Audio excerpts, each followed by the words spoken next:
नमस्कार दोस्तों, अपनी पाठशाला में आपका स्वागत है। आज हम द प्रेजेंट कंटिन्यूअस टेंस के बारे में सीखेंगे। ध्यान दीजिएगा, इस टेंस में यदि वर्तमान काल में कोई क्रिया चल रही हो, ध्यान दीजिएगा, वर्तमान काल में कोई क्रिया चल रही हो, उसे दर्शाने के लिए इस काल का उपयोग होता है। जैसे कि हम कह सकते हैं, मैं खेल रहा हूँ, हम गा रहे हैं, सर पढ़ा रहे हैं, या फिर मैं वीडियो बना रहा हूँ, कुछ इस प्रकार। चलिए इसकी एक और निशानी देख लेते हैं। यहाँ लिखा है, इस काल में सहायक क्रियापद के रूप में एम, इज, आर, यानी इन तीनों में से कोई एक आता है और मुख्य क्रियापद को आईएनजी लगता है। ध्यान दीजिएगा, सहायक क्रियापद में एम, इज, आर की जगह कोई एक आएगा, या तो एम आएगा, या इज आएगा, या आर आएगा, और मुख्य क्रियापद को आईएनजी लगेगा।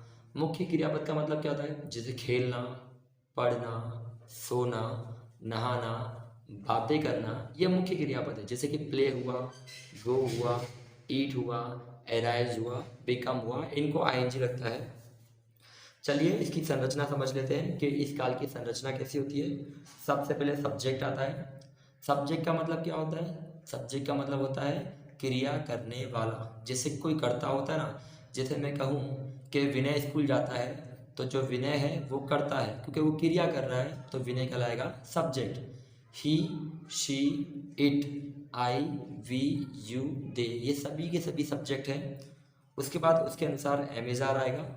आई के साथ एम आता है, आपको पता होगा। यू के साथ आर आता है, वी के साथ आर आता है, ही, सी, इट के साथ इज आता है, और दे के साथ भी आर आता है। उस तरह मुख्य क्रियापद को आईएनजी लगेगा और आखिरी में आएगा ऑब्जेक्ट। ऑब्जेक्ट का मतलब होता है कर्म। जैसे मैं कहूँ कि मैं स्कूल जाता हूँ, तो मैं कहाँ जाता हूँ? स्कूल, तो स्कूल बन जाएगा कर्म। मैं हिंदी लिखता हूँ, तो क्या लिखता हूँ? हिंदी, तो हिंदी बन जाएगा ऑब्जेक्ट। सुनिएगा, ही, शी, इट, यानी ये तीनों सब्जेक्ट हो या कोई एक नाम हो, तो इसके साथ हमेशा इज आता है। सहायक क्रियापद के साथ क्या आएगा? इज आएगा। लेकिन यदि आई कर्ता दिया हो, तो आई के साथ हमेशा एम आएगा। बाकी सभी कर्ताओं के साथ आर आएगा। ठीक है, तो यहाँ तक हमने समझा। अब हम थोड़े से इसके उदाहरण देखते हैं, खाली जगह देखते हैं कि कैसे कैसे भरा जाए। तो चलिए खाली जगह की ओर चलते हैं। तो आपके सामने कुछ उदाहरण दिए हुए हैं। इसमें आपको कुछ नहीं करना, आपको इसमें फिलिंग द ब्लैंक्स यानी खाली जगह भरनी है। तो चलिए सबसे पहले एक उदाहरण समझते हैं। द स्टूडेंट्स, यहाँ खाली जगह थी, अ लेसन, यहाँ रीड दिया हुआ है। द स्टूडेंट्स बहुवचन है क्योंकि इसका मतलब है ज़्यादा विद्यार्थी। बहुवचन के साथ हमेशा आर आता है, और रीड का हो जाएगा रीडिंग, इसलिए लिखा हुआ है। ललित, खाली जगह, फॉर यू।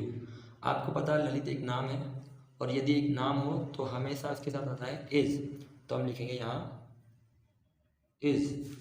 ललित इज, खाली जगह, फॉर यू। कोष्टक में लिखा है वेट। वेट का मतलब इंतजार करना, ये एक मुख्य क्रियापद है, और मुख्य क्रियापद को लगता है आईएनजी, तो वेट का हो जाएगा वेटिंग, WAITING, वेटिंग।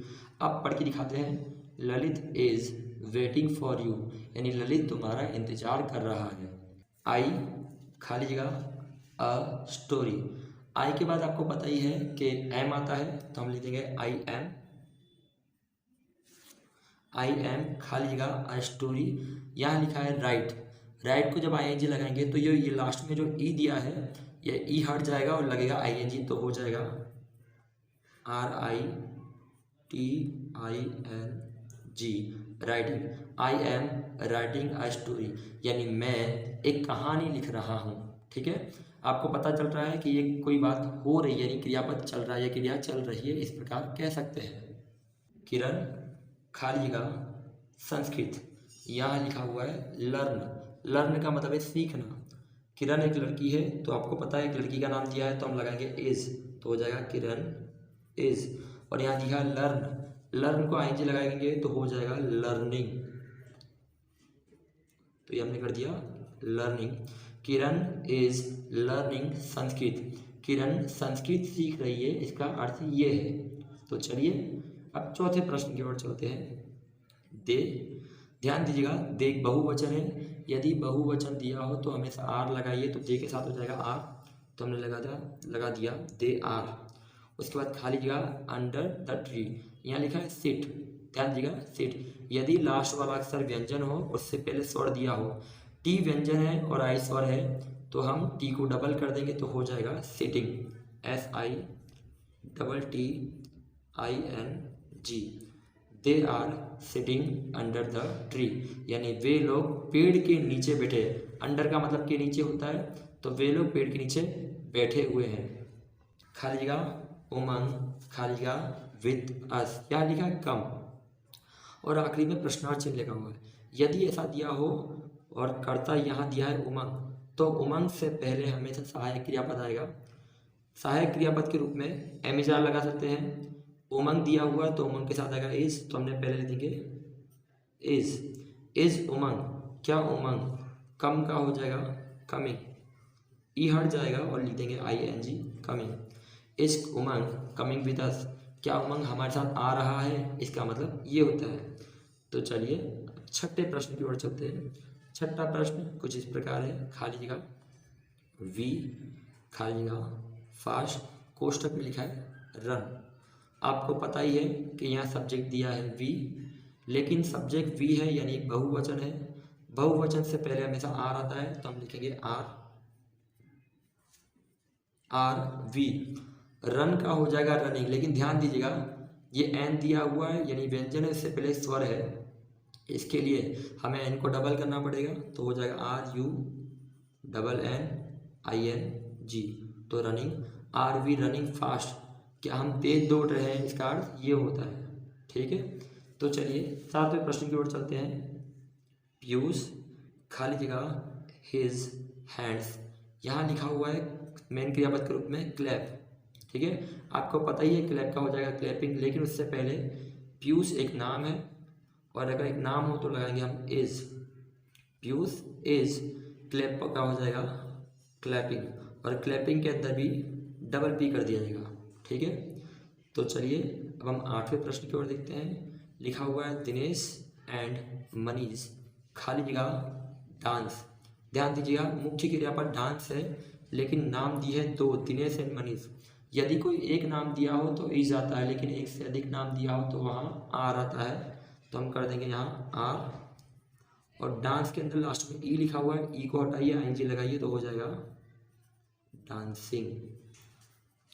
अब पढ़ते हैं Dinesh and Manish are dancing, Dinesh और मनीष डांस कर रहे हैं। इसे कुछ इस प्रकार हिंदी में कर सकते हैं।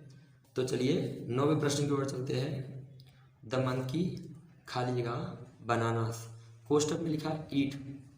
द मंकी इट होता है, यानी यदि वो मनुष्य ना हो, कर्ता कोई और कोई भी प्राणी हो, तो उसके लिए हम इट का उपयोग करते हैं, और इट के लिए आता है इज, तो हम बोलेंगे द मंकी इज।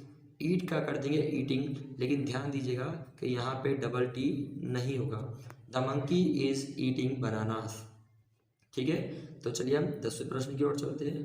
10वां प्रश्न कुछ इस प्रकार है। यू, खाली जगह अ केक, यहाँ लिखा हुआ है बेक, मेन क्रियापद बेक है, यू एक कर्ता है जिसे आप या आप लोग कह सकते हैं, इसके लिए हम सहायक क्रियापद के रूप में आर का उपयोग करेंगे, तो बोलेंगे you are baking, you are baking a cake, आप केक बना रहे हो, आप केक बना रहे हो, इस प्रकार कहा जाएगा। हम प्रश्न नहीं पूछ रहे, आप केक बना रहे हो, हमने ये कहा। ठीक है, इस प्रकार आप द प्रेजेंट कंटिन्यूअस टेंस की और अन्य खाली जगह भी बढ़ सकते हो। आपने हमारा वीडियो देखा उसके लिए धन्यवाद। हम जल्द ही अगले वीडियो में मिलते हैं।